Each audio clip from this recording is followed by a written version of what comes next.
¿Ahí? Bienvenidas, bienvenidos al segundo encuentro de arte, movimiento y salud mental, nuestra segunda semana.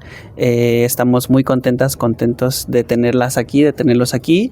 Y me gustaría comenzar agradeciendo a todas las personas y a todas las instituciones que hacen parte de este encuentro, que ponen desde muchos lugares, desde sus trincheras, algo bastante importante para que esto suceda, para que todos estemos acá. Entonces quiero agradecer primeramente a En Ningún Lugar AC, a las personas que coordinamos este espacio, que en la coordinación general está Sofía Quiroz y Eliana Jiménez, en la coordinación artística está Luis Rubio, en la coordinación técnica un servidor Humberto Vega, en el diseño y comunicación está Monse Caballero, en el registro audiovisual está Lars Uribe y Eliana Jiménez, en la asistencia general está María Paula Pérez, Ana Karen González Huesca y Damaris González. Este proyecto está realizado gracias al apoyo del Sistema de Apoyos a la Creación y Proyectos Culturales en la categoría de Fomento de Proyectos y Coinversiones Culturales 2025-2026, con la colaboración de la Secretaría de Cultura del Estado de Querétaro, del Centro Cultural La Vía, el Museo de la Ciudad de Querétaro, Casita Verde Central Creativa, y con el patrocinio importantísimo de la Fundación Josefa Vergara y Hernández y el restaurante Los Agachados, Cocina de Barrio, y la complicidad del Centro Cultural La Gaviota. Así que esas son todas las personitas, todas las manos y todos los apoyos que tenemos para que esto sea posible. Y ahora sí, vámonos con lo que nos tiene aquí. Estoy muy contento de tener a Elías Cohen y a Gonzalo Callejas. Voy a leer un poquito como sus biografías y después nos vamos con el tema, ¿vale? Elías Cohen es director teatral, coreógrafo e investigador interdisciplinario. Desde 1999 investiga de forma práctica la relación entre los principios esenciales de artes marciales y los principios al interior de la danza y el movimiento. Es director de KIM, Teatro Danzante, desde el año 2006. Realizó sus estudios de teatro, danza y exploración somática en Dinamarca, Alemania, India e Israel. En Chile realizó estudios de psicología transpersonal en la Universidad Católica y biología del conocimiento bajo la dirección de Humberto Maturana. Sus trabajos escénicos se han presentado en Sudamérica, Europa, Asia, cubriendo espectáculos de danza, teatro físico, site specific y circo contemporáneo. Gracias. ¿Suena bien? Suena bastante bien, suena prometedor. Y por este lado tengo a Gonzalo Callejas, es actor, director, gran escenógrafo de Bolivia, ya estuvimos platicando, y pedagogo teatral. Miembro de Teatro de los Andes desde 1992, donde participó como actor, escenógrafo y director de 20 obras de esta agrupación. Dirige los proyectos sociales de teatro como instrumento de discusión e inclusión social. Como lo dije, ha realizado bastantes escenografías tanto de obras de Teatro de los Andes como de otras compañías teatrales en Bolivia, y ha sido muy premiado como escenógrafo y como actor también. Entonces, pues nada, bienvenidos. Me gustaría ahora comentarles lo que nos va a estar sustentando este día, en esta próxima hora, que es el movimiento como herramienta para fortalecer y sanar el tejido social. Entonces, voy a ir de lleno, así como con una pregunta bastante general, pero que nos va a poner un poquito más en contexto, y que es cómo son atravesados y transformados los cuerpos sobre los acontecimientos sociales de un territorio. ¿Alguien quiere comenzar? Danos un momentito. Profesor, ¿me repite la pregunta, por favor? Sí, ¿cómo son atravesados y transformados los cuerpos sobre los acontecimientos sociales de un territorio?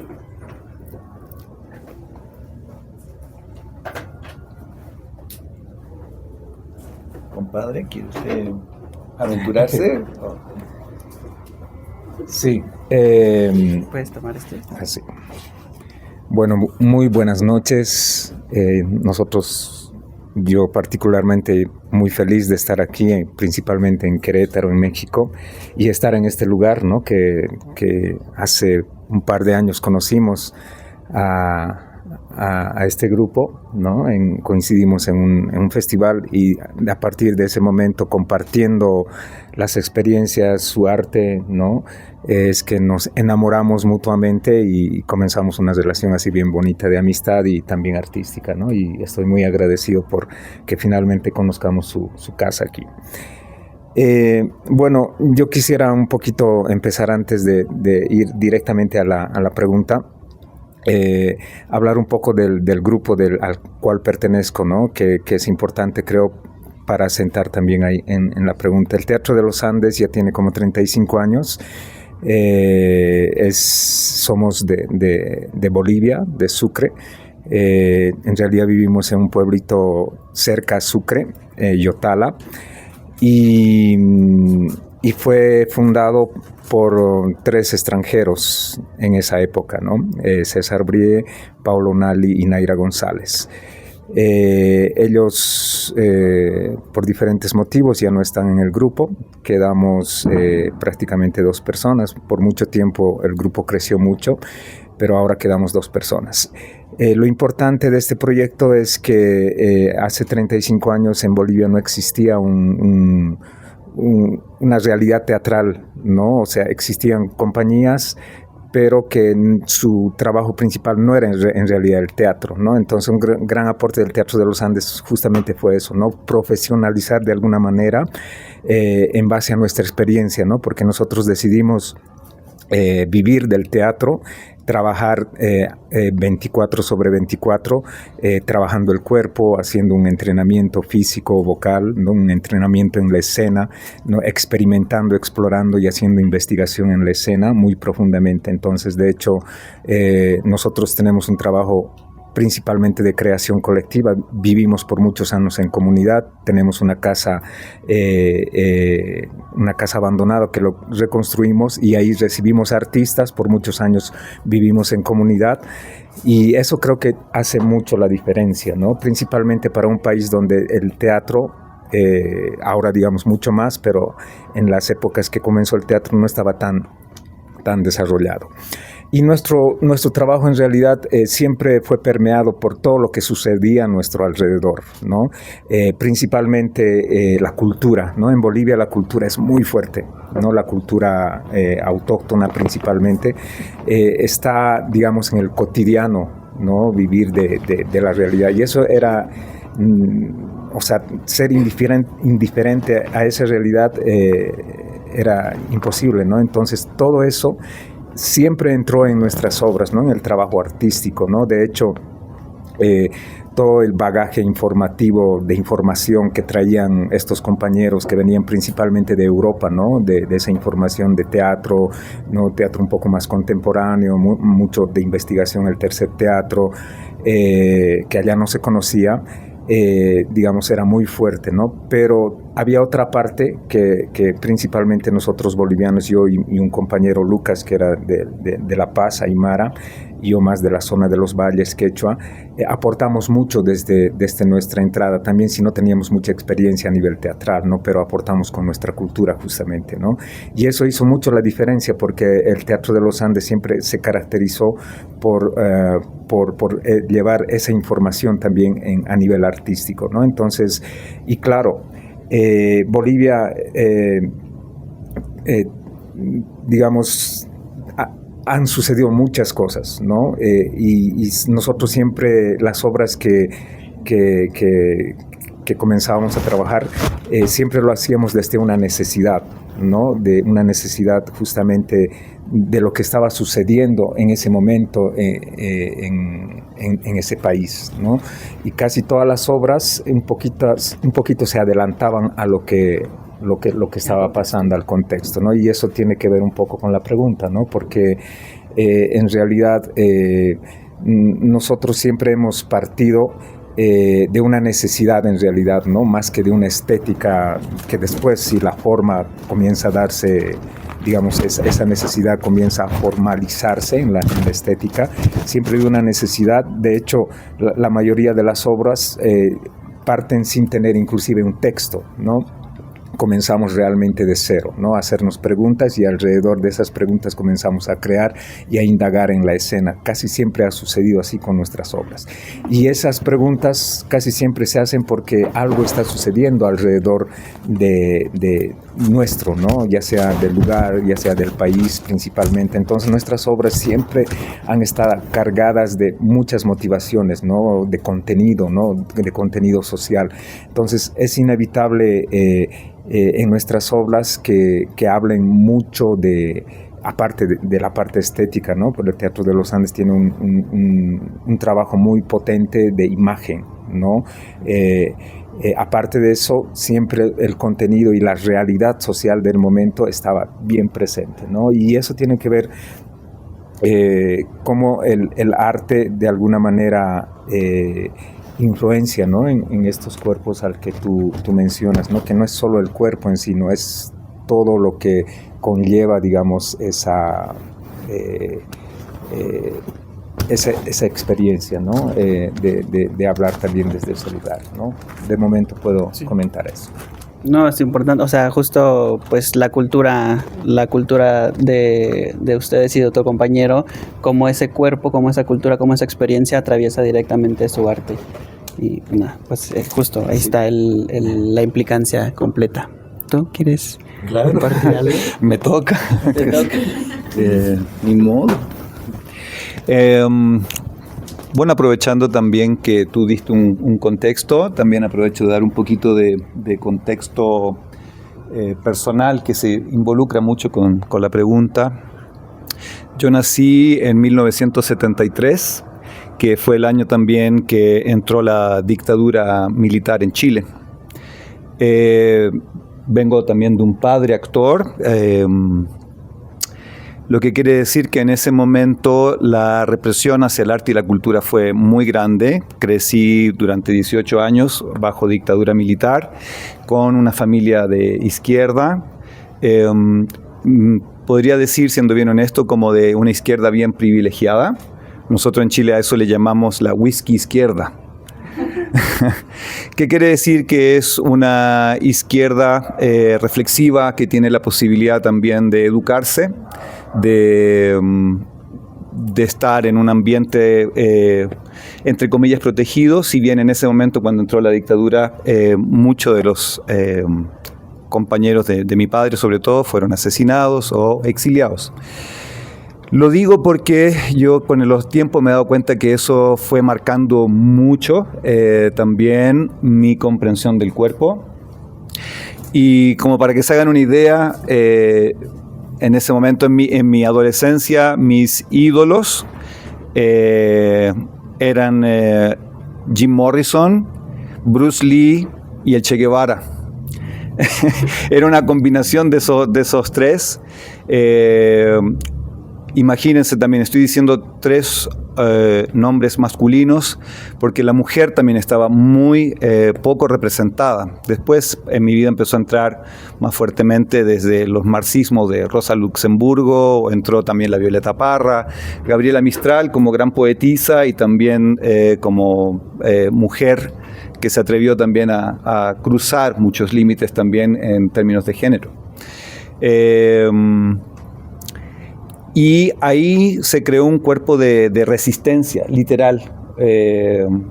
Un cuerpo, en el caso mío, que con mis compañeros también estudié en un colegio de mucha izquierda, donde empezamos a ocupar nuestros cuerpos para hacer barricadas, cuerpos para empezar a hacer ollas comunes, a arrancar, y empezamos a tener un grupo de especialidad de los que de alguna manera nos gustaban un poco hacer como comandos y cosas más así, que fuesen más para proteger a otros, y etcétera.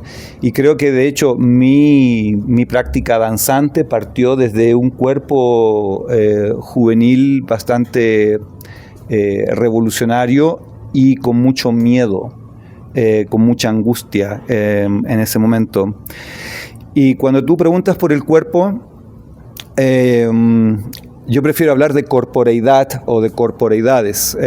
Creo que eso ayuda un poco a ampliar las capas de los cuales un cuerpo puede estar constituido. Quizás cuando uno habla de un cuerpo puede estar hablando de ese cuerpo más carnal, el más biológico, fisiológico, y cuando hablamos de corporeidades, la corporeidad ya es una noción más amplia que incluye la dimensión biológica, fisiológica, pero también la social, la contextual, la situada, la política, la de género, porque somos un cuerpo que atraviesa una corporeidad que tiene todas esas capas.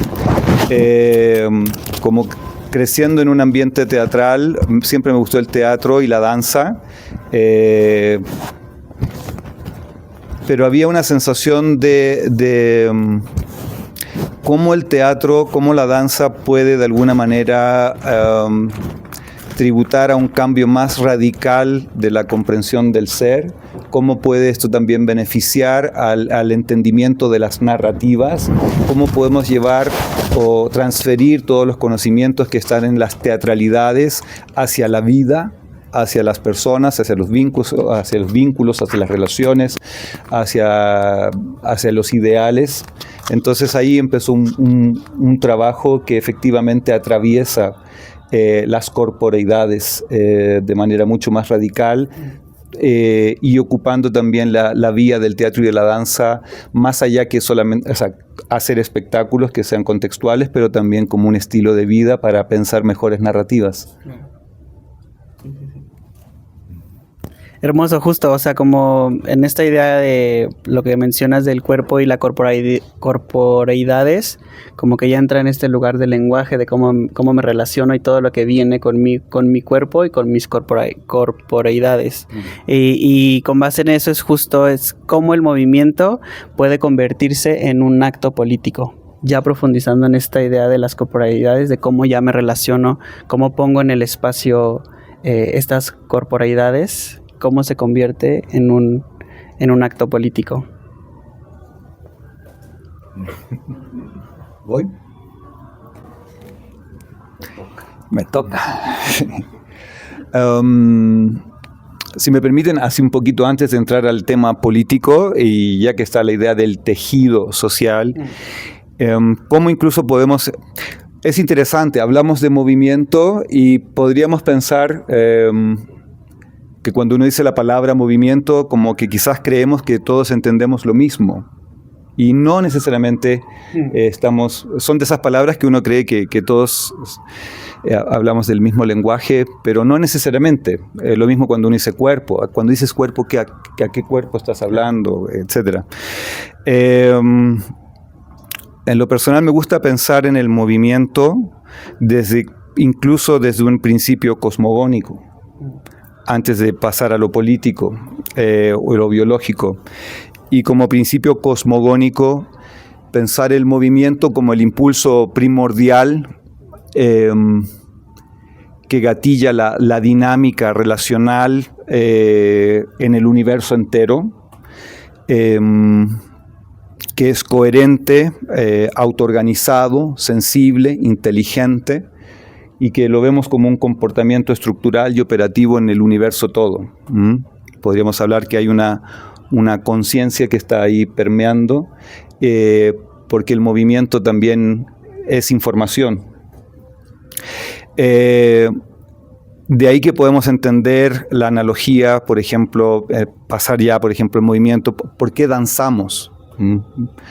Quizás danzamos porque estamos replicando como espejos también las movilidades que existen en todas partes.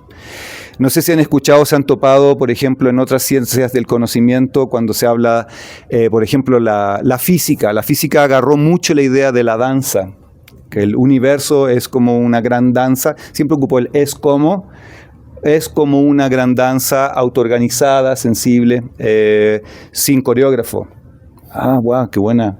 La biología hizo lo mismo en su momento de pensar en los sistemas y los organismos y la danza celular y los distintos principios que están, como también una gran danza en su propia coherencia, o cuando Maturana también empezó a hablar desde la biología de la cognición, también de esta gran danza de coordinaciones, como seres consensuados en la coordinación, que también habla como una coreografía invisible. Entonces nos empezamos a dar cuenta que la danza, el movimiento, está implícito en el tejido más sutil e invisible, de lo invisible y del misterio también de la creación.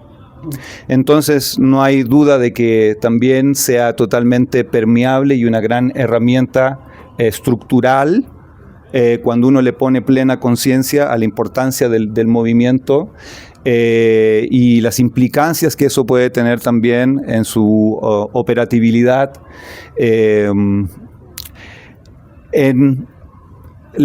el tejido social, por ejemplo. O sea, sin lugar a dudas, ahí tiene una dimensión tremendamente directa, importante. Dejo por ahí unos puntos suspensivos para continuar un poquito más, pero le paso a mi compañero. Sí, yo lo que podría mencionar es casi inevitable hablar de esto lo cultural, ¿no? Como les había mencionado, Bolivia tiene una tradición bien fuerte, no solo de rituales, sino también de danzas, ¿no? Que de alguna manera es movimiento. Y es un movimiento que tiene razones y sentidos de por qué, ¿no? Hay miles de danzas bolivianas, unas más estilizadas, unos más originales y todo, ¿no? Y todo creo que tiene que ver con el colonialismo en realidad, ¿no? Ese colonialismo tan potente que destruyó prácticamente ese pensamiento filosófico, en este caso andino, ¿no? Y que de alguna manera el representar estas danzas y algunos rituales era una manifestación política, ¿no? El movimiento, el intentar decir algo sin que, entre comillas, ¿no? Los colonizadores no se den cuenta, ¿no? Hacer una especie de ironía, ¿no? de ellos mismos a través de algunos rituales, de algunas danzas. Creo que eso fue, ¿no? Y hasta ahora es muy fuerte eso, ¿no? De hecho, en Bolivia hay danzas donde uno entra en una especie de o sea, empiezan como una especie de ritual donde el cuerpo ya está en otro estado, ¿no? Ya sea porque es mucho tiempo que están haciendo el mismo paso o tienen recorridos, y es una manifestación política también que ahora, digamos, un poco ha perdido el sentido, pero inicialmente fue muy, y sigue siendo, ¿no? Muy poderoso también de manifestarse de esa manera, ¿no? Eso. ¿Puedo continuar con la actividad política? Si hablábamos de cuerpo y pasamos de cuerpo a corporeidades, también me voy cruzando para la galucha, la galería de ahí. Me gustaría como introducirles un poco a la idea de, tenemos movimiento, tenemos movilidades. Y el movimiento, bueno, es un paraguas muy amplio que puede contener desde la idea de la actividad física, al deporte, a las acciones físicas, a la danza, a las danzas en toda su pluralidad. Y cuando hablamos de movilidades, al igual que corporeidades, es cuando aplicamos el movimiento que también está en un contexto situado, está también en un contexto social, tiene su conjetura también política, está cruzado por todo eso. Y acá es bien interesante porque tenemos que saber que nuestro movimiento o nuestras movilidades no son neutras. O sea, si tú empiezas a reflexionar por qué me muevo como me muevo, o por qué estamos, de hecho, sentados en sillas y estamos mediados por mobiliarios. De partida, el mobiliario nace como una noción de desprenderse de la tierra, porque la tierra estaba primitivo. El indígena o en distintas tradiciones, sobre todo eurocéntricas, o el colonialismo expansivo en África y en todas partes, vio como incluso las colonias, el colonialismo griego más antiguo, también tuvo esta idea apolínea también de salirse, de estar en contacto con la tierra y levantarse, y empiezan la creación de los primeros mobiliarios. Los cubiertos, no queremos tocar ya más la comida con las manos, siendo que tenemos un montón de receptores en nuestras manos que activan un montón de enzimas que adelantan el trabajo intestinal.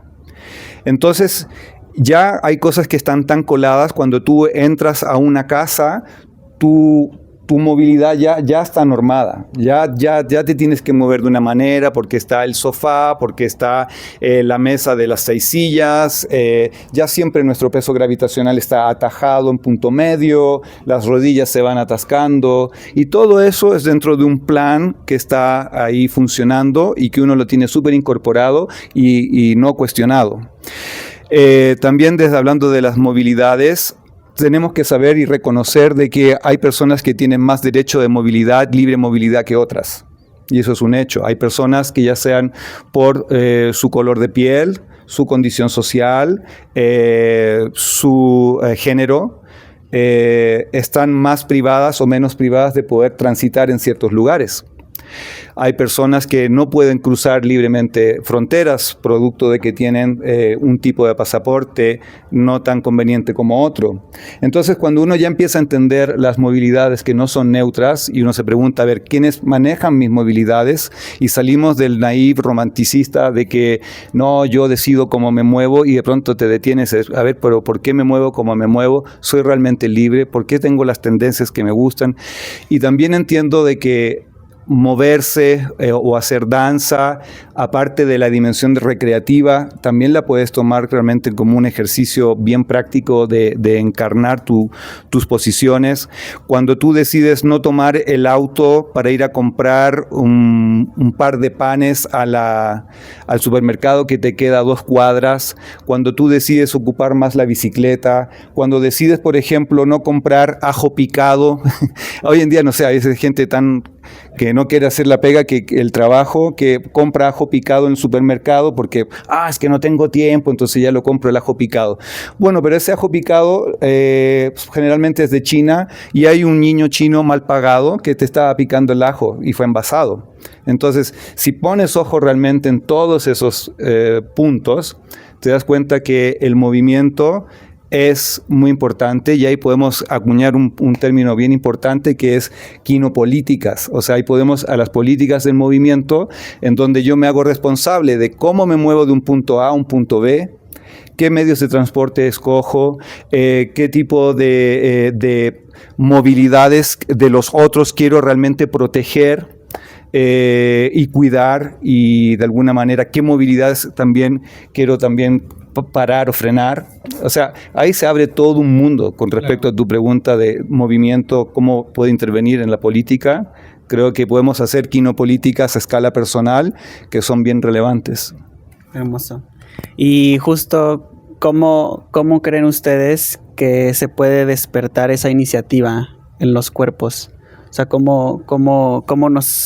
¿cuáles podrían ser los mecanismos para tomar decisiones con respecto a eso, a ese espacio, de hacerme cargo de mí, de mi sociedad, de mi cuerpo principalmente? Te toca.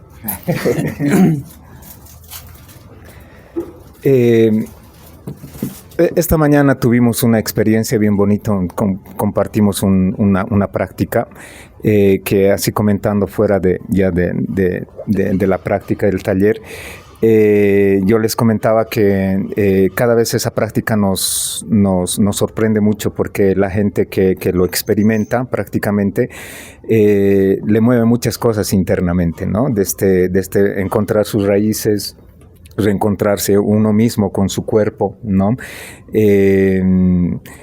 Y eso Y eso cada vez es bien fuerte, porque esta práctica al inicio fue pensada para actores, bailarines, bailarinas, ¿no? Actrices, pero nos dimos cuenta que es tan fuerte lo que mueve dentro, ¿no? Ese movimiento incluso de nuestros genes, ¿no? Ancestrales, que comienzan a despertar, y es como si les hablaras algo y comienzan a responderte, ¿no? Y eso comenzó a mí personalmente, que un poco diseñé esta práctica con otras motivaciones, que no necesariamente gente que ya está entrenada a un cuerpo, ¿no? Que tiene conciencia de su cuerpo y que puede hacer ciertas cosas sin lastimarse, en este caso, como esa información que nosotros de alguna manera no somos conscientes que lo tenemos dentro y que podemos despertarlo, con gente que nunca ha hecho inclusive un trabajo físico, cómo su cuerpo comienza a reaccionar de una manera que uno mismo se sorprende, ¿no? Entonces hay un momento en que, por eso yo hablaba un poco de las danzas bolivianas, porque hay un inconsciente que simplemente comienza de alguna manera a incidir en el cuerpo sin necesidad de tomar decisiones inclusive con la cabeza. Es el mismo cuerpo que tiene esa información que comienza a actuar, ¿no? Y comienza a dialogar no solo con el cuerpo físico, sino con todo el universo que hay, ¿no? Y me parece eso interesante que suceda, y ese tipo de hecho, esta mañana cuando tuvimos la conversación después de la práctica, había una señora que decía, ¿no? ¿Por qué no hacemos con los drogadictos esta práctica?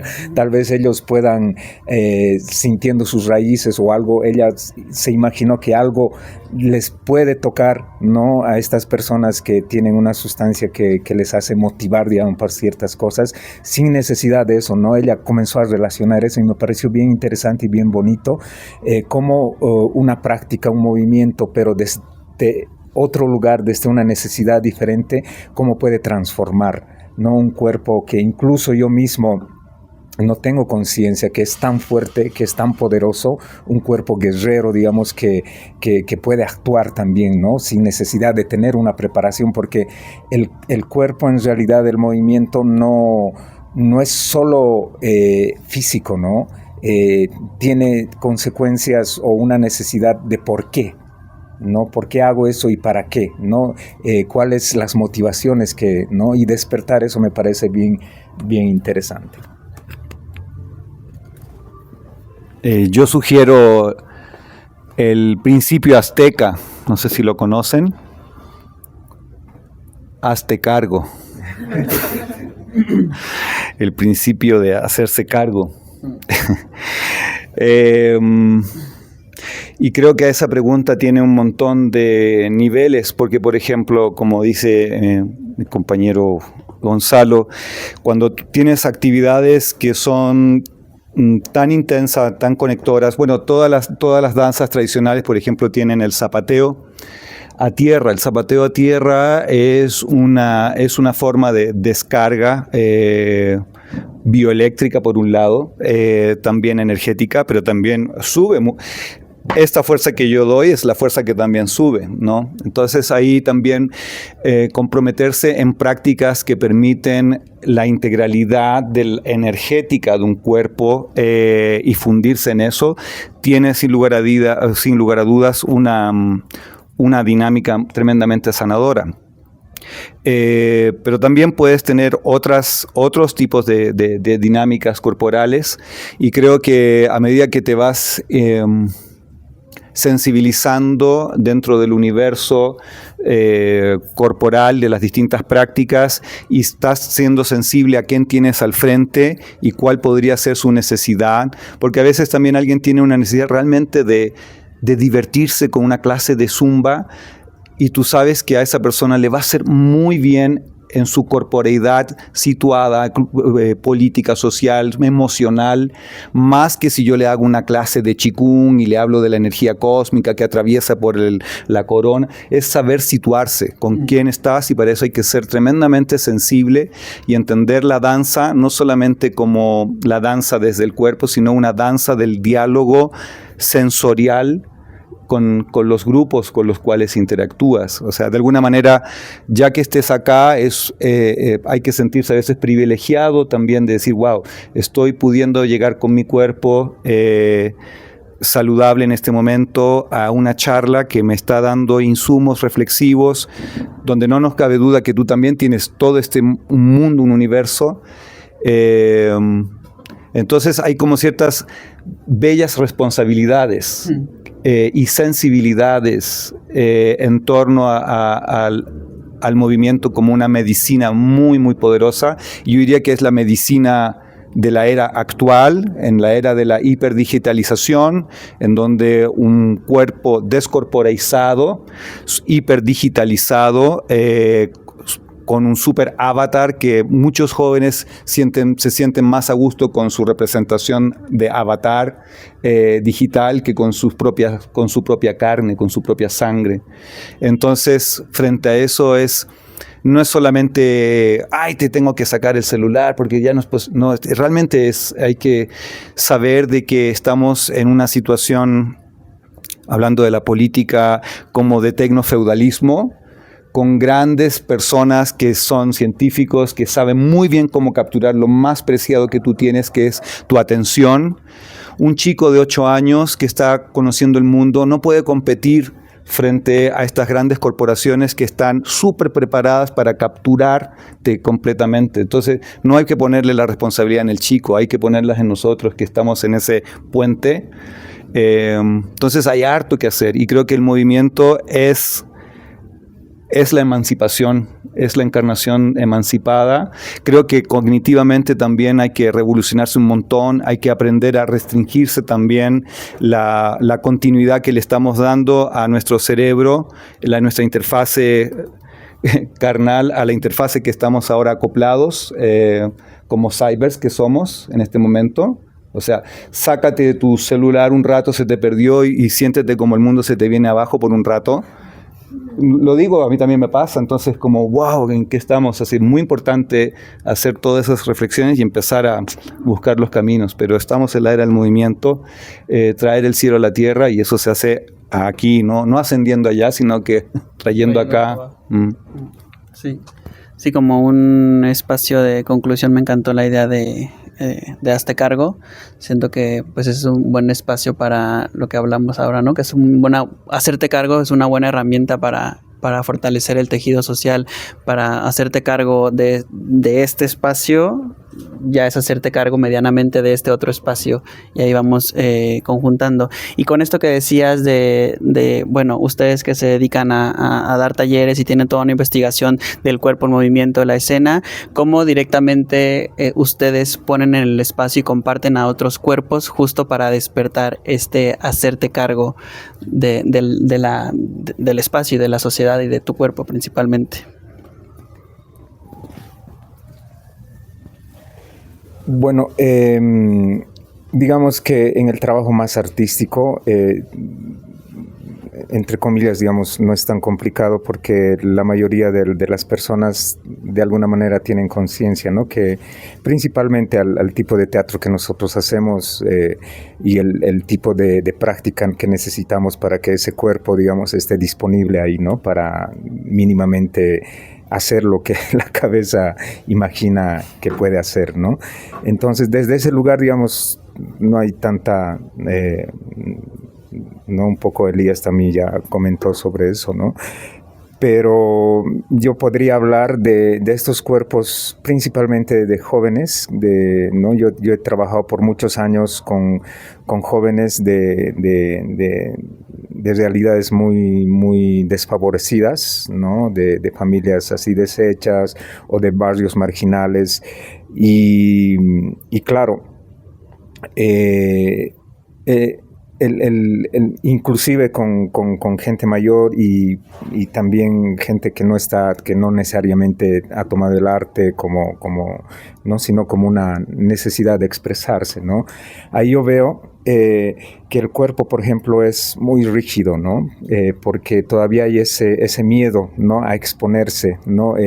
Es lo mismo que, digamos, Es bien difícil, inclusive no solo el cuerpo, sino la misma voz, ¿no? Es más complicado hablar, ¿no? Decir lo que uno piensa. Y eso es lo más difícil cuando comienzas a trabajar con jóvenes, ¿no? Que tienen cierta marginalidad y todo. Entonces, lo primero que tú haces es tener y transmitir una confianza para que no solo verbalmente se manifiesten, ¿no? Sino que su cuerpo entero de alguna manera se sienta libre. Ese es un reto bien grande, y si logras eso, digamos, lo que vas a hablar en la obra, si estás haciendo una obra o si estás creando una coreografía, va a ser mucho más fácil, porque es la forma en realidad, ¿no?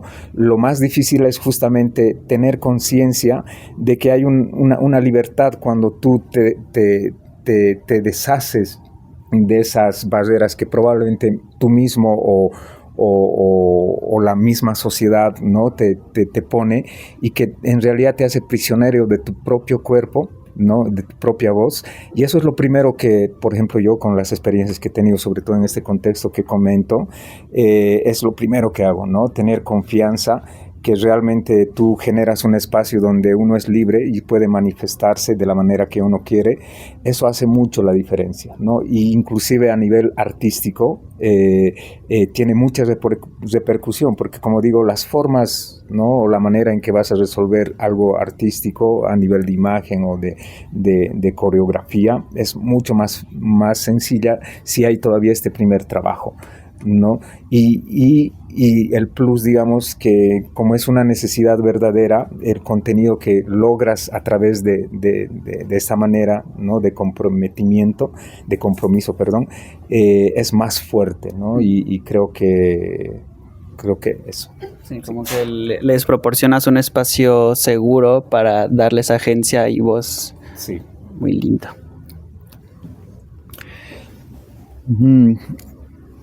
Creo que quizás hay una pista interesante en términos evolutivos, con formas de aprendizaje que tenemos todos los mamíferos, y es el juego. Creo que el juego es una herramienta que ha puesto la evolución en un punto muy importante.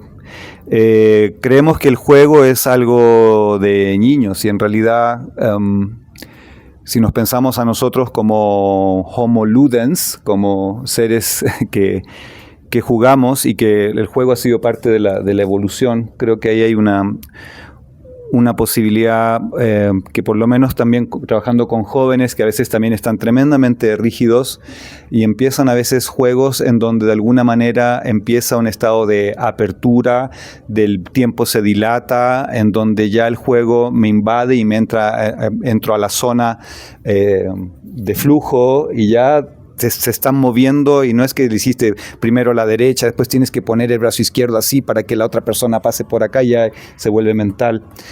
Y es muy interesante si ustedes piensan, por ejemplo, los mamíferos o los cachorros ocupan prácticamente un 70% de su tiempo en el juego.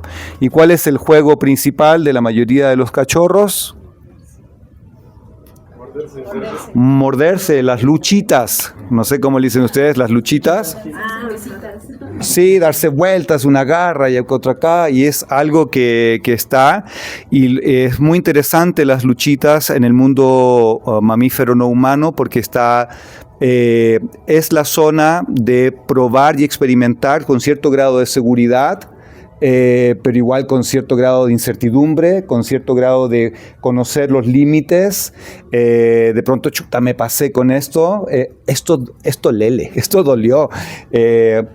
Y cuando ves mamíferos que están con mucha capacidad de juego, cuando se da el juego es cuando hay una cierta sensación de seguridad, cuando la manada de alguna manera está con comida, están las condiciones básicas dadas. Ahí recién, el estudio también que hay con bonobos, con primates, muestra que ahí recién las infancias de primates se habilitan para el juego, y los adultos quieren jugar con ellos. Si las condiciones dadas no están, no hay alimentación, o hay un posible riesgo de ataque de otra manada, el juego no se da. ¿Qué nos indica eso? Que tenemos que ser capaces de generar o habilitar las condiciones básicas para que el juego suceda. Eso es muy importante, primero que nada. Cuando a veces sentimos también que hay cuerpos que están con un historial tremendamente traumatizado y uno quiere aplicar al tiro el juego y la persona no se va a dar, y uno a veces lo quiere, no, pero ¿cómo no vas a jugar? Y quiere ponerle la buena onda. Hay que primero irse también, nuevamente, aplico al hacerse cargo a las sensibilidades de todo eso, pero creo que el juego es una gran herramienta, y también para adultos. Y una sociedad que deja de jugar es una sociedad que de alguna manera se empieza a perder en las banalidades que estamos viendo también hoy en día.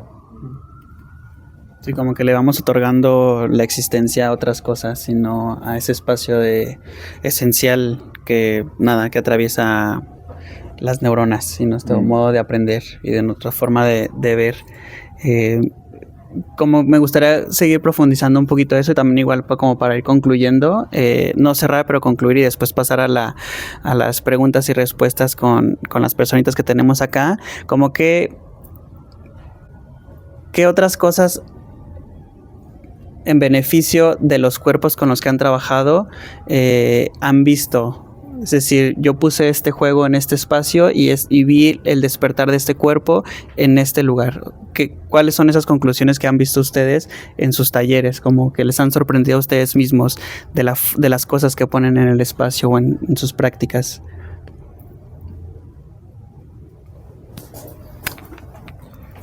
Bueno, ya mencioné, ¿no?, algo que con la práctica que compartimos aquí.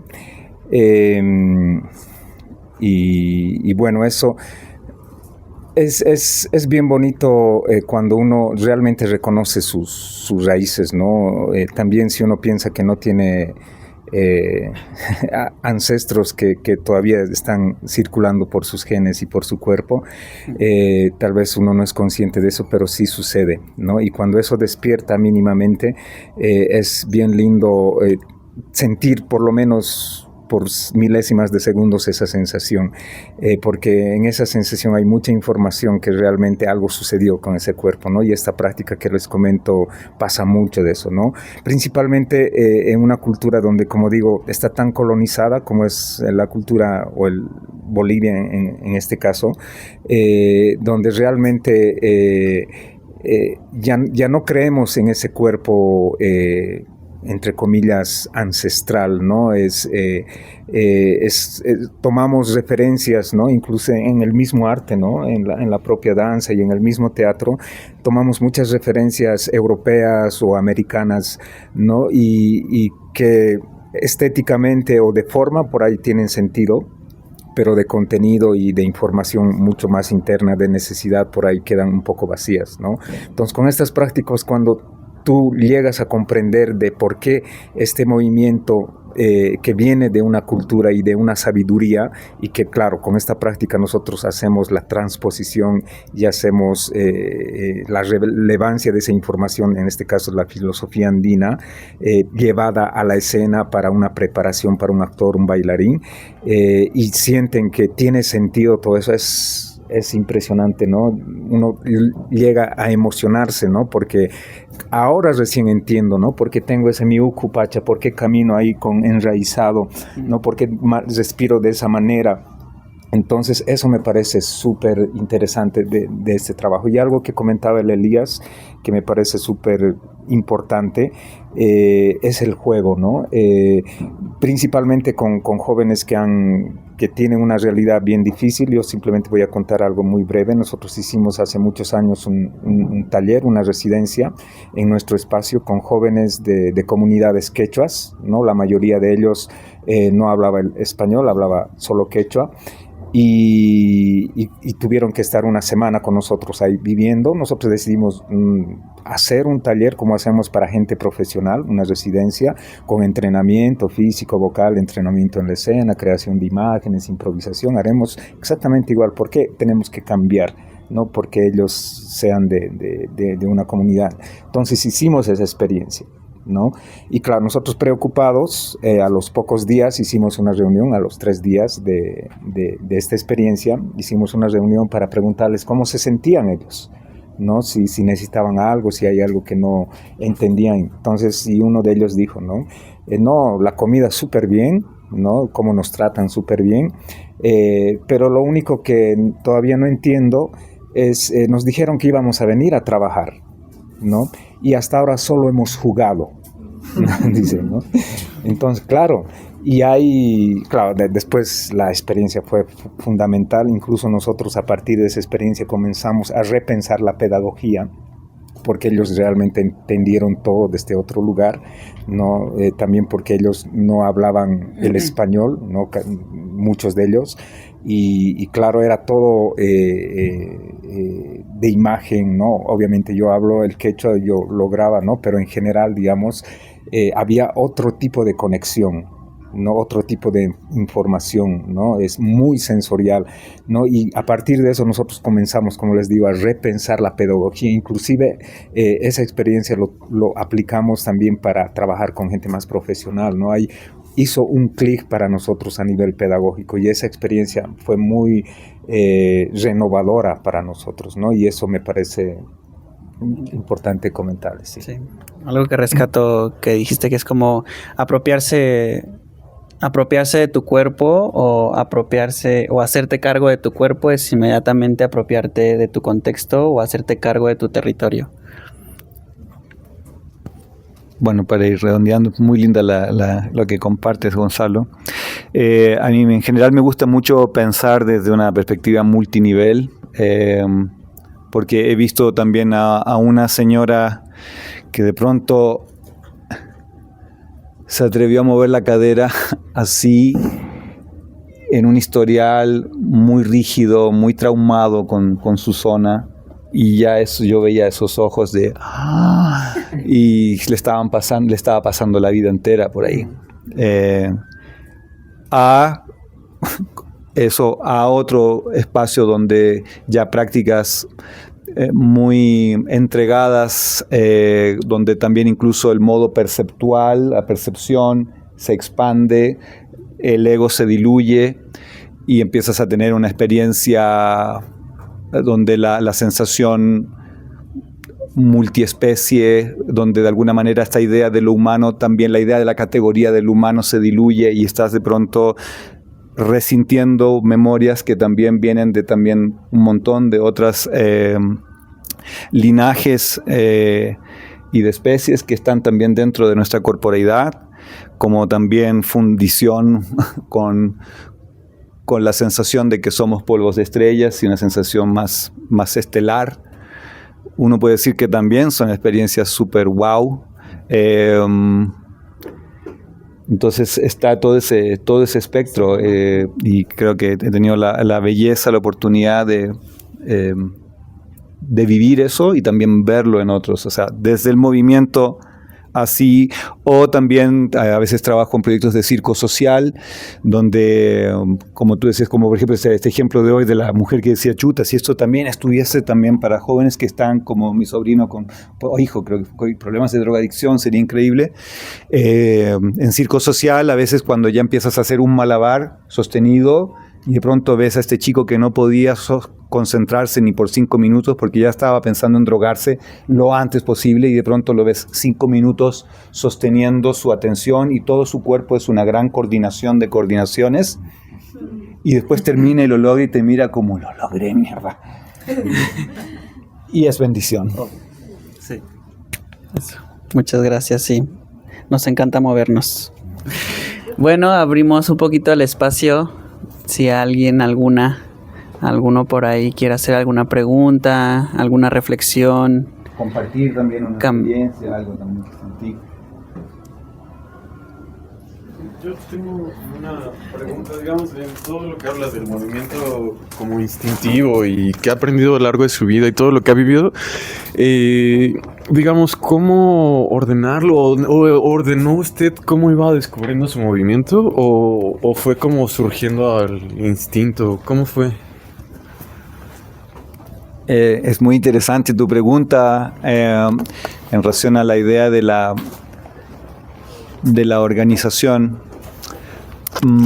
Atisbo, quizás me estoy arriesgando y te lo digo mucho respeto, me da la impresión que es una pregunta que es bien cabezona, Quizás también estás como bien desde la cabeza haciendo la pregunta.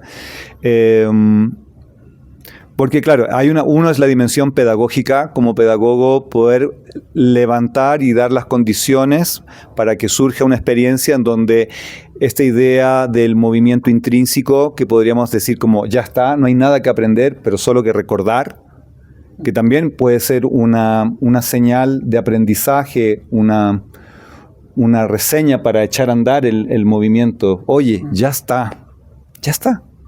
O sea, estás encarnada en el diseño más increíble que puedas estar viviendo en este momento. No es tanto lo que tengas que aprender, son formas, pero en realidad ya estás en el diseño que es inteligencia pura. O sea, también depende mucho del paradigma en que uno se esté moviendo. Entonces, como pedagogo, uno ve cuáles serían las instancias que permiten las condiciones que eso surja, por un lado.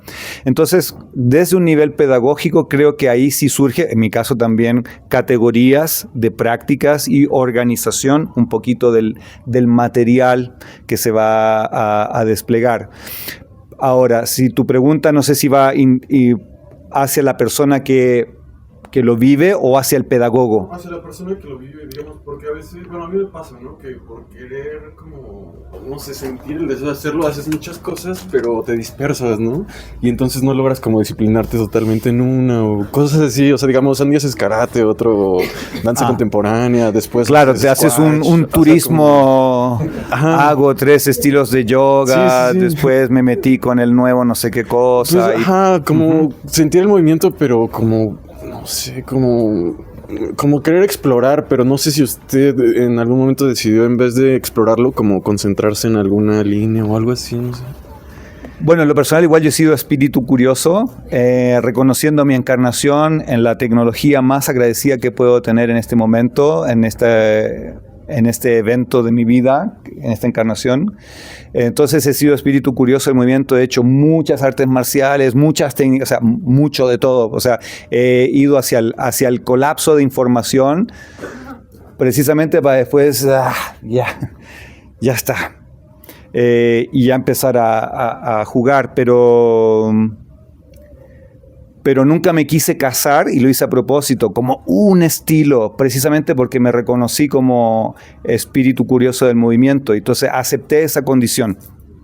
Ahora, cuando eso no lo tienes tan claro y empiezas con unas prácticas por acá, y no, ya a ver, parece que esto me gustó más, y ese ya es un picaflor que está un poco confundido también, como, ¿qué buscas?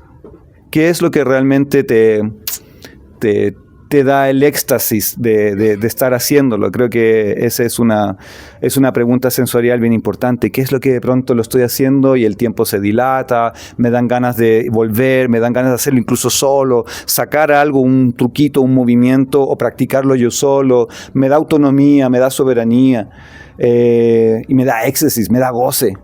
O sea, todos esos parámetros. ¿Alguna por allá? Usted está mirando con una... Ya, tienen pregunta.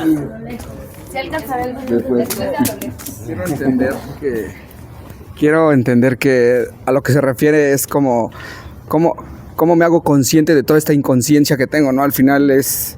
Y más allá de entender eso, me gustaría preguntar qué tip o qué consejo nos puedes dar o le puedes dar a las personas para llegar al punto en el que uno puede darse cuenta que está siendo consciente de toda esta inconsciencia que al final del día pues tenemos, ¿no? O sea, todo lo que habían hablado yo lo entendí de esa forma, ¿no? Es al final, naturalmente somos o actuamos pues biológicamente, física, química, etcétera, pero naturalmente, pero con inconsciencia. Pero ¿en qué punto, qué tip nos puedes dar para decirnos, en este punto estoy entrando en esta conciencia de que todo esto, de lo que no tenía control o de lo que no tenía idea,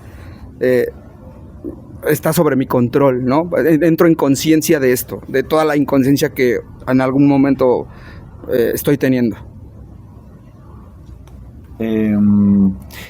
Igual intuyo o escucho que en tu pregunta ya tienes la clave No lo sé. Estoy Porque, siendo porque, inconsciente, tal porque, vez tú, inconsciente. porque estás hablando que hay un momento, tú ya lo estás diciendo, ¿en qué momento hago consciente que? Cuando no existe ese momento, vas a ser un picaflor inconsciente que va a estar durando muy poco en una práctica, en otra, se va a desanimar o no va a lograr hacer de la práctica, llevarla a que se vuelva quinopolítica, a que se vuelva también una forma de relacionar, de vincularte. Entonces, cuando uno entra a ese estado de conciencia, a hacerle... Nos pusimos, ¿no?, grandilocuentemente como Homo sapiens sapiens, ¿no?, que es el humano doblemente consciente, que sabe que sabe. Entonces, cuando ejercemos ese título que nos pusimos y aparece, es una sensación muy clara donde uno empieza a hacer relaciones. Okay. Y como somos seres vinculantes y que cuando perdemos el vínculo quedamos en este aislamiento, ¿no?, de nuestra propia sinapsis de estar como en un sinsentido continuo, pero cuando logramos hacer relación de las prácticas que hago, con el vínculo que tengo, con las cosas que me están viviendo, y logro de pronto ver la constelación, ahí ya estás realmente en una zona que dices, wow, estás en el wow zone. Okay. A veces Por ponerle eso da un nombre, miedo, y es cuando uno corre. Estoy sacando unos términos. Sí. Sí, como que siento que hay una brecha entre, o sea, asumiendo que todos ya tenemos como este diseño biomecánico inteligente, como que siento que todos ya tenemos una pulsación per se al movimiento, pero como hay una brecha bastante grande para tomar la decisión de hacerlo. Y luego, ahora, con tanta información que hay, ¿qué hago de todo eso que hay? Mejor no hago nada. O sea, digo que siento que pasa mucho con respecto a la pregunta que él tenía. Estamos en una infoxicación incluso de las técnicas de movimiento. O sea, hoy en día ya es como no para, tanto taller, tanta cuestión, nueva técnica, ahora todos somos maestros de no sé qué, todos queremos vender nuestros cursos. Es harto. María tiene ya una pregunta. Bueno, ahorita vas. Lía y luego María. Lía y luego María. Hola, iba yo, casi toca ya. Bueno, pues yo estoy en contacto con la partería, con todo este universo.